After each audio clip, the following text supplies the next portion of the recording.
Hey boys, it's HarmNone. Today we're going to be going over what to buy and what to avoid this week in Grand Theft Auto Online. Starting off with the brand new vehicle behind me here, this is the Canis Castigator that has been released to us into GTA Online this week. It's pretty cool. If you want to know more about it, I do have a full customization and review out on my channel right now, so go and check that out. But what I can tell you is that it is really good. It feels really great. It has awesome acceleration. The handling's awesome. The customization could be a little better, but it's not terrible either, and generally the performance is quite good. And as I said, if you want to know more, that full customization and review is out now, so go check that out.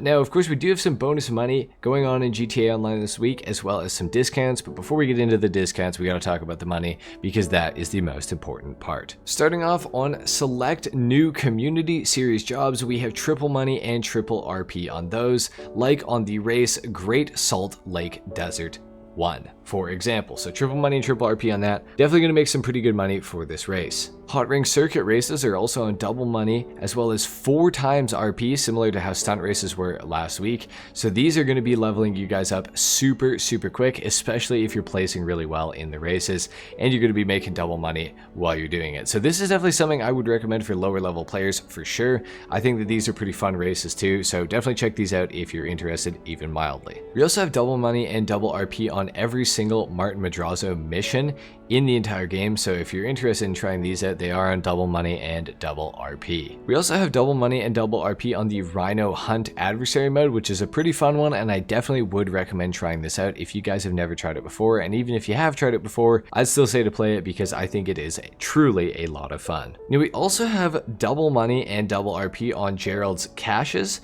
as well as the brand new daily Martin Madrazo bounties that have been released into GTA Online. Now, you can do one of these per day as far as I know, and they're going to be double money and double RP this week, as well as if you complete 3 Martin Madrazo bounty missions, you will receive $100,000 in GTA Online, which is pretty cool. So definitely some okay sort of ways to make money this week, and nothing too crazy.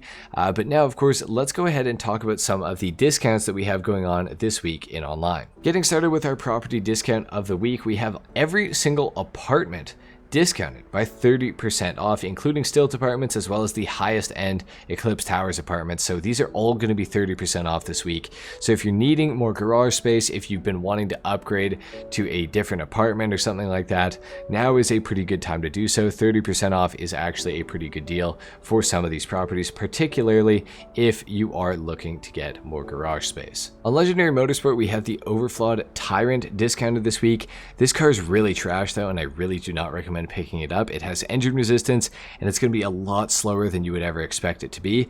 Plus, it is also a gargantuan vehicle. It is so massive, guys. This thing just looks dumb with your player inside it. It looks dumb next to other vehicles. It's so huge, and the performance is garbage. Overall, it's really overpriced, and it's just trash. I would avoid this one 100%, even for 30% off. On the Benny's website though, however, we do have the Trufe Nero, which is actually quite a good car, and it's going for just over $1 million right now, and it can be made into the Trufe Nero Custom if you guys are interested as well. This thing actually has pretty decent performance. It also has an active rear spoiler stock, which is pretty cool. It's got some nice customization, particularly when you upgrade to the Nero Custom, as you guys can see right here. Both cars are really cool, and it is definitely one that I would recommend picking up for that 30% off. Over here on Southern San Andreas Super Autos, this is where you can find the brand new Canis Castigator here under the featured tab. Under the 2-door tab on Southern San Andreas Super Autos, we have the Dinka Kanjo SJ available here for 30% off. This thing has got a ton of customization, as well as it also has stance mode, which is really interesting because it did not actually release with the Tuners DLC, but I have a feeling it was a leftover car from that DLC. For $719,000, if you really like customizing cars, I'd say it's worth it. However, if you're buying it for performance reasons, I would say this is one that you should definitely avoid, because it is front wheel drive, and that is just bad news in GTA Online, it would seem. The torque steer is insane, the handling is usually garbage. I would just avoid this entirely unless you really like the old Honda Civics and you really just want a cool car to customize. Beyond that, this thing is pretty garbage though. Now the rest of the discounts are going to be found within the dealerships. So anyways, let's head over to the casino. We're going to talk about the podium vehicle and then the prize ride and the car meet, and then we'll talk about the rest of the discounts and other vehicles that are available this week in online. Within the casino, we have the Hakuchu Drag available to be won this week, and if you play on new gen or current gen, however you want to say it, this thing has an HSW upgrade, making it the fastest land vehicle in Grand Theft Auto Online. Not in terms of top speed, but just in terms of getting from point A to point B. Nothing will get you farther, faster on land than the Hakuchu Drag with HSW. Now if you don't play with HSW on your platform like I am right now on PC, this thing is still very much worth owning. It is one of the faster bikes in GTA Online, and it could definitely win you some time trials and things of that nature. It's awesome. Doesn't have much in the way of customization, unfortunately, but the performance is absolutely awesome, and I would definitely recommend trying to win this thing this week if you can. Within the LS car meet, we have the Volcar Warner HKR available to be won as the prize ride for the week, and in order to win it, you are going to have to place first for only 2 days in a row, which is a pretty fitting challenge because this vehicle is absolute garbage as far as I'm concerned. A lot of people really love this thing, but I personally absolutely hate it. It is super slow. The customization wasn't even that awesome either, and it's a tuner's DLC car. It's just generally not good, man. I really don't like it. For how easy the challenge is to win, it might be worth it for you, and if you like the car, obviously it probably is, but for the vast majority of players, I would say you're going to want to avoid this one this week, at least in my opinion, personally. Now for the vehicles that are available within the LS car meet, these are them. Starting off on the left, we have the Vapid Bullet, which usually goes for $155,000, but this week it's discounted and is going for only $108,500. Now unfortunately, this is regarded as one of the very worst supercars in the entire game, at least performance-wise, and it also has no customization. However, for just under 110 grand, I can't necessarily say it's a bad car. It actually is pretty good, all things considered, for the money. I would say I would recommend picking up a Vapid Bullet this week. It's actually a pretty cool car, definitely one of the ones that I prefer out of the OG cars. It does have pretty good handling as well, I will say that. In the middle here we have the Pfister 811, one of the very fastest vehicles in the entire game, topping out at about 133 miles per hour, at least on last gen. Obviously on new gen, 133 is actually pretty slow. This thing's also discounted this week though by 30% off, so it's going for under 800k. And for me, this is a must buy this week, in my opinion. The handling is pretty garbage, but beyond that, it's actually a pretty excellent car, and I would highly recommend owning it. It has a little bit of customization as well, and the performance is just generally very good, at least in a straight line. On the right, we have the Coil Raiden, which is also discounted this week, and it is 30% off, selling for just under $1 million.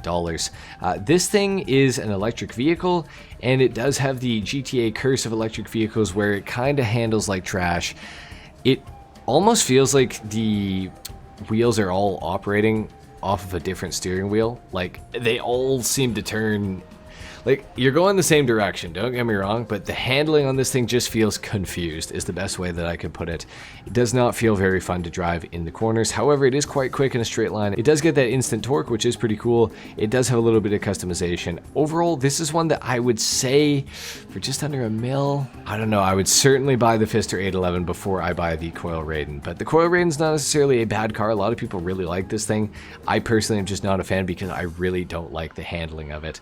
That's my biggest and really only gripe with the vehicle though. Within Simeon's dealership, we have a few more removed vehicles. Starting off in the corner here, we have the Grotti Stinger GT, and this is also discounted this week by 30% off, so it's selling for $612,500. For that price, I think it's a really cool car to have in free mode. I think it looks awesome. Unfortunately, performance-wise, it's not that great, especially in the sports classic category, but if you want it for a free mode car, I think that it is actually worth owning, in my opinion. This is actually one of my more favorite classic cars in GTA Online. As far as the sports classic category goes, it's pretty cool. It looks really good. Unfortunately, no customization like at all, but it is still a pretty cool car. Next up, we have the Enos Cognoscenti.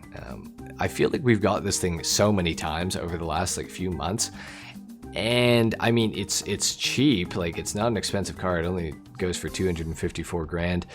It's very long, it's very luxurious looking. Can't necessarily say that I like really recommend it.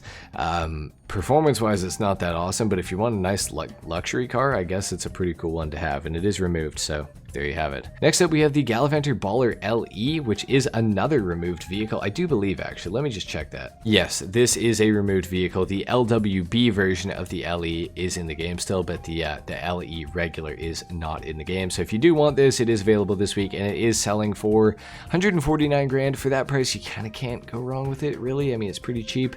I would certainly buy a few other cars this week first, like the Vapid Bullet, for example. I'd definitely take that over this. Same with the Pfister 811 for that matter, and maybe even the Grotti Stinger GT. Next up, though, we have the Obey 9F Cabrio, and this is going for, I believe, yeah, $130,000. This is definitely a good one to pick up. I would certainly buy this before I buy the Gallivanter Baller LE. It's an awesome car, and it does actually have some pretty decent customization as well, which is pretty cool. And last but not least, we have the LCC Hexer. I really don't ride bikes that much in GTA, so I can't really give you that much of an opinion on it. It's 15 grand, so if 15 grand is going to hurt you if you buy this and you don't like it, don't buy it. If 15 grand means nothing to you, which realistically it probably shouldn't mean much to you, you could buy it and give it a try. Worst thing is you lose out on like 15 grand. So yeah. Now, if you're standing up, consider sitting down, because I have horrible and very surprising news that luxury autos this week, guys, is absolutely garbage. It is the same as it has been for so long. It's just the newest DLC cars that you can just buy on the websites. Like, we're not getting the NSS 80RR that's been removed and out of the game for a while. We're not getting the RE7B. We're not getting any of these really cool removed vehicles. No, we're getting the brand new Canis Castigator that's available on Southern, and the Declasse Yosemite 1500, which is available on Southern as well. So, yeah, I know, shocking and tragic news. I'm really sorry to report it. Please be nice in the comment section to me for, you know, giving you guys this bad news, but it's just a tough pill to swallow this week, man. Within the chop shop this week, guys, these are the vehicles that are available to be stolen. Starting off with the Vapid Click, you're going to need to do the cargo ship robbery in order to get this thing. For the Vapid Dominator ASP, you're going to have to complete the Duggan robbery, and for the Ocelot Virtue, you are going to have to complete the Podium robbery. Unfortunately, none of these are claimable this week. And last but not least, we got to talk about your time trials this week. Starting off, your RC Bandito time trial for today is Construction Site 1. Your Drunk Energy time trial is Sewer System. Your regular time trial is LSIA 2. And your HSW time trial is Ron Alternates, which starts right around here and ends at the very bottom of Elysian Island. Anyway, guys, there you have it. That has been it for what to buy and what to avoid this week in Grand Theft Auto Online. If you enjoyed this video, if you learned something, a like is of course appreciated. If not, dislike, subscribe to my channel if you guys are new, and I'll see you in the next one. Until then, take care. Peace.